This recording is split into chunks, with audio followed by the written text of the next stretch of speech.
Most people, when I say it, is that most of your referral partners want to send you more business than they currently do.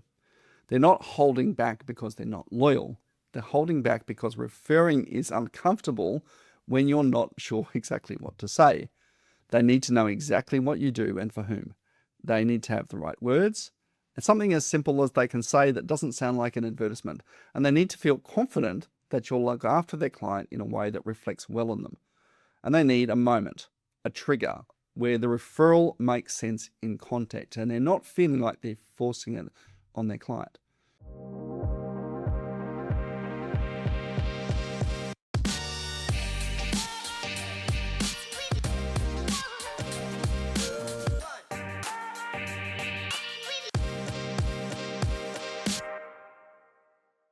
Picture your referral network as a bridge.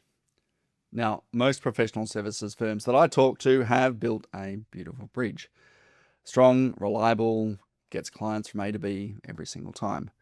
But the problem is that it's held up by one cable, one accountant, one mortgage broker, or one former colleague who thinks highly of you and happens to know a lot of the right kind of people. But that cable snaps. They retire, they get busy, they go on vacation, or worse, they start referring to someone else who happens to be top of mind, right? And the bridge falls. Now, that's not a referral network, that's a referral dependency, and it's more common than you'd actually think. Here's the thing about referrals in professional services. They're the highest converting, lowest cost client acquisition channel that you will ever have. Referred clients convert roughly at 26%, compared to 2 to 4% for most digital channels. They onboard faster because the trust is already there and they stay longer, and they're less likely to grind you on price. And yet most firms treat the system that generates them as just something that happens. You do good work. You stay top of mind at the Christmas party, and a client mentions you to a friend. That's magic, but it's not a system. It's just hope with a business card, and it's unpredictable. Today, I want to talk to you about what it actually looks like to build referral architecture, not referral luck into your professional services firm, because the gap between the two is where a lot of firms are quietly bleeding growth right now. Let me give you a number that should be a little uncomfortable. In the financial planning world specifically, and this came out of a major industry event in Melbourne just a few months ago, it presented that accountants are responsible for roughly 45% of referrals to financial advice businesses. And existing clients generate about 8 out of 10 introductions overall. Now, on the surface, that sounds fine. Accountants and existing clients, great sources, right? High trust and a lot of pre-sold relationships. But think about what that actually means for the average planning firm. You're leaning on one profession for nearly half of your external referrals. And within that profession, you probably have 1, maybe 2 accountants who send you anything regularly. The rest are theoretical relationships that never actually move. Now, that's not diversification, that's concentration risk. And concentration risk is exactly as dangerous in your referral network as it is in an investment portfolio.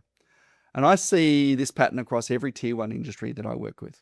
And the insurance broker who gets most new business from one aggregator, the HR consultancy whose entire pipeline traces back to a single business group that they joined 6 years ago, and the accountant whose best referral sources is a financial planner, and that financial planner just got acquired by a firm that also has an accounting arm. Now, when that one relationship slows down, and eventually it always does, the whole pipeline slows down. Not all at once, but slowly over time. Now, the fix isn't to find a better cable, right? It's to build a different kind of bridge altogether. Now, if I asked you right now, what's your referral system? What would you say? Most answers I hear go something like this. We do great work, we stay in touch, and occasionally we remember to ask. But that's a set of behaviors, not a system. A system has inputs, processes, and predictable outcomes. It works the same way whether you're having a good week or a bad one. It doesn't depend on you remembering to do something, and it gets better over time because you can measure it. Here's the uncomfortable data. Only 18% of B2B companies have fully automated their referral process. The other 82% are managing referrals through memory, goodwill, and the occasional nudge, which creates lots of opportunities. For professional services firms, the number is probably worse, because in compliance-heavy industries such as financial planning, insurance, and accounting, there's a cultural hesitation around anything that looks like marketing a referral relationship. You don't want to seem like you're incentivizing a referral inappropriately. You don't want to put pressure on a relationship that you've spent years building. And I get it. But cultural hesitation has produced firms that are entirely passive about one of their highest leverage growth opportunities.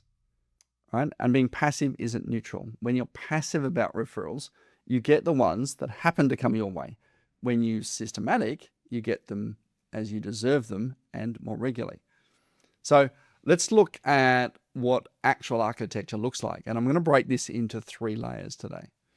The first question isn't how do I get more referrals from my best partner? It's how many distinct referral sources am I meaningfully active with?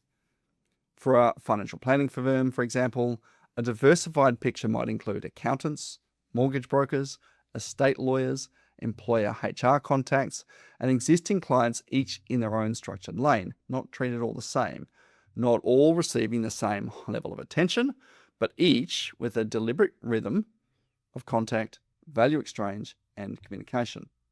The goal isn't necessarily 20 mediocre referral partnerships. It's 5 to 8 genuinely active ones across different sources. And if any one of them goes quiet, your pipeline doesn't, and they will. It's a bit like running a social media campaign with only 3 or 4 creatives, or an ad campaign with only 3 or 4 ads. They don't all work together, and the more of them you have, the more likely you are to get consistent results. So think of it like client concentration in a revenue sense. If one client represents 40% of your revenue, that's a business risk. If one referral source represents 40% of your new business pipeline, same risk, same category, and often completely ignored.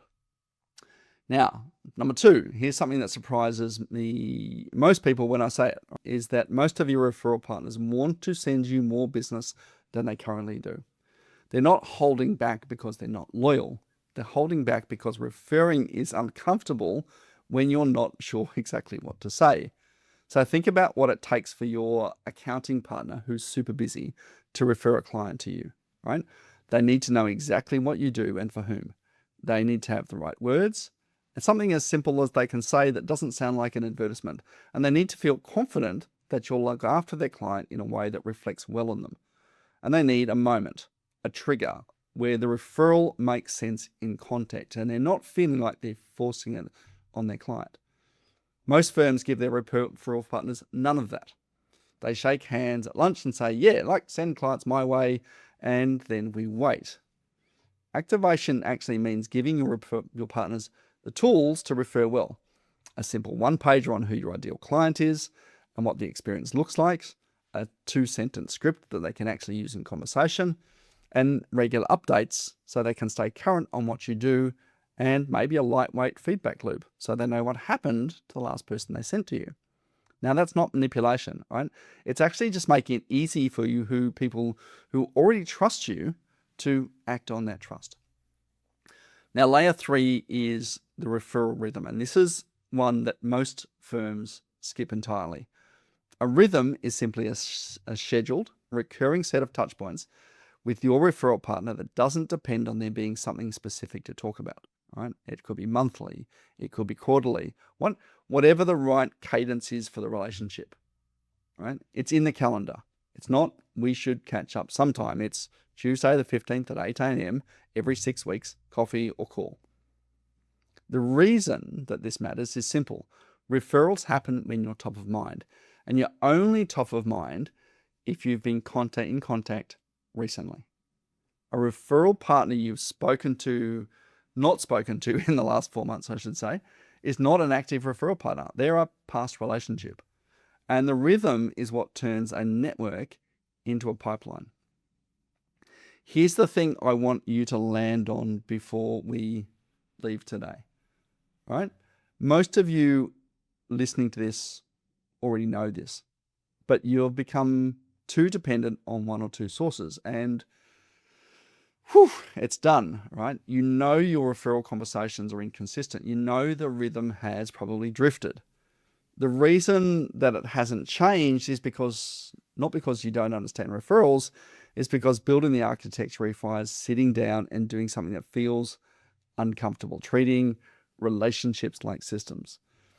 There's a cultural resistance in professional service to do anything that makes your growth feel engineered rather than organic.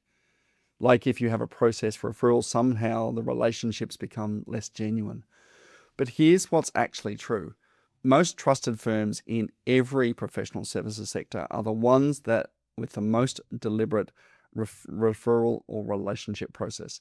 They call, they update, they make it easy to refer, and they track it, right? They follow up, not because they're transactional, but because the relationship is respected enough to invest in it properly. Organic referrals are awesome, but they're the outcome of systematic relationship investment. They just look organic from the outside. Now, if you've been listening to the last few episodes and you're recognizing a pattern, a warm database that you're not engaging with, renewals that you're walking past, or clients that you haven't had the advisory conversation with, and now a referral network that's more dependency than architecture, that's not a random collection of problems, okay? They're all the same problem, that you're leaking growth from relationships that you've started and already have. The fix is what we help professional services firms build. If you want to know where the biggest leak is right now, book a discovery call over at winmoreclients.com.au, and in 20 minutes, we'll probably find it together. Now, in the next episode, I want to talk to you about something that most professional service firms think of purely as a compliance burden, and almost none of them are using them as a growth move. So if you're an accountant or you work with accountants, you'll want to catch that one. Until then, next time, right, more clients, less effort.